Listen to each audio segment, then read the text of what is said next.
Hi friends, welcome back to my channel Plants, Pots and Bonsai. I am Pranav here. বন্ধুগণ, আজ আমি আপনাদের সঙ্গে শেয়ার করছি অনিয়নের অর্থাৎ পেঁয়াজের খোসা দিয়ে কিভাবে তরল সার তৈরি করা যায়।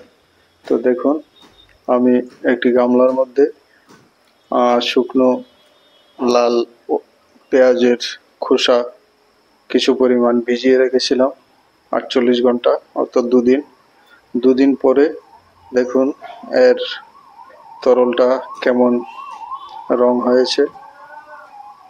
তা একদম লাল বা পিঙ্ক কালার হয়ে যায়। তো এর মধ্যে কোনো ব্যাড স্মেল নেই, কোনো খারাপ কিছু নেই, কোনো গন্ধ নেই। তো এই তরলটা একটি দারুণ জৈব সার।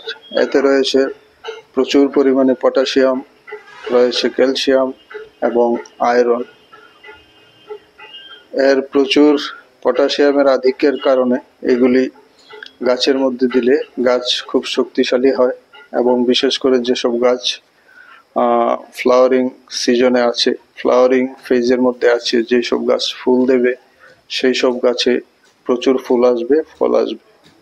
তো এটি খুব বিনা খরচে আমি আমার পাশের মুদি দোকান থেকে ওরা পেঁয়াজ বিক্রির পরে যে খোসাগুলি থাকে সেগুলি আমি নিয়ে এসেছিলাম এবং দুদিন ভিজিয়ে রেখে এখন আমি একটি চালুনি দিয়ে সেগুলিকে জলটাকে আমি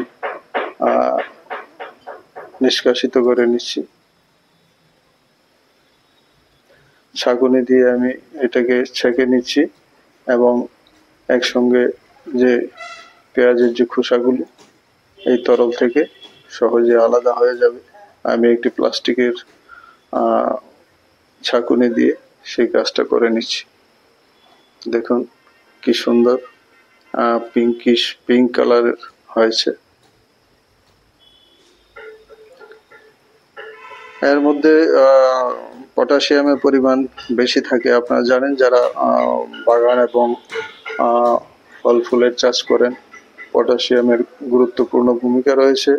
যখন গাছ ফুল দিবার বা ফল দেওয়ার দোরগোড়াতে এসে যায়, যেমন এই সিজনে এখন বোগেনভিলিয়া ফুল দিতে শুরু করবে বা ফুল দিতে শুরু করেছে, সেই সব গাছের জন্য পটাশিয়াম একদম পারফেক্ট। এতে গাছকে শক্তিশালী করে এবং প্রচুর পরিমাণ ফুল দিতে সাহায্য করে। তো বিনা খরচে ঘরোয়া পদ্ধতিতে এই পটাশিয়াম সমৃদ্ধ এই তরল খাবার আপনারা বাড়িতে বানিয়ে নিতে পারেন এবং আপনাদের গাছে, ফল ফুলের গাছে প্রয়োগ করতে পারেন। আউটডোর প্ল্যান্ট হলে মাসে একবার দিলেই হয়, আর ইনডোর প্ল্যান্ট হলে 2 মাসে একবার দিলে কাজ করবে। তো এটি একটি সহজ পদ্ধতি, আমি এইভাবে ব্যবহার করি, তাই আমার দর্শকদের সঙ্গে এই তথ্যটা আমি শেয়ার করলাম এবং দেখিয়ে দিলাম কিভাবে তৈরি করতে হয়।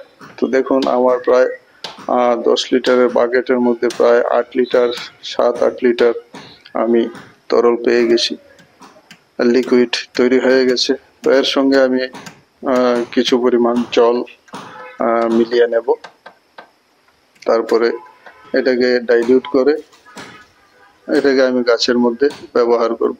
আমি প্রায় সব গাছের মধ্যে ব্যবহার করি। আমার বনসাই গাছ এবং বিভিন্ন যে বোগানভিলিয়া রয়েছে, ফুলের চারা রয়েছে, সেগুলিতে আমি ব্যবহার করছি। দেখুন, আমি আমার গাছেও এগুলি ব্যবহার করি। তো বিনা পয়সায় এমন একটি দামি এবং প্রয়োজনীয় তরল সার গাছের জন্য সেটা ভাবাই যায় না।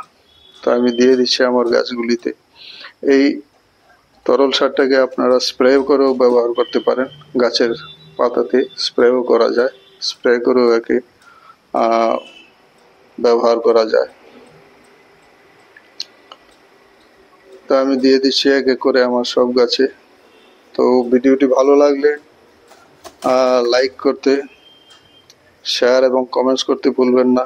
নতুন দর্শক যারা, চ্যানেলটিকে সাবস্ক্রাইব করে বেল আইকনটি টিপে রাখবেন, তাহলে সব ধরনের নোটিফিকেশন অগ্রিম পেয়ে যাবেন, আপডেট।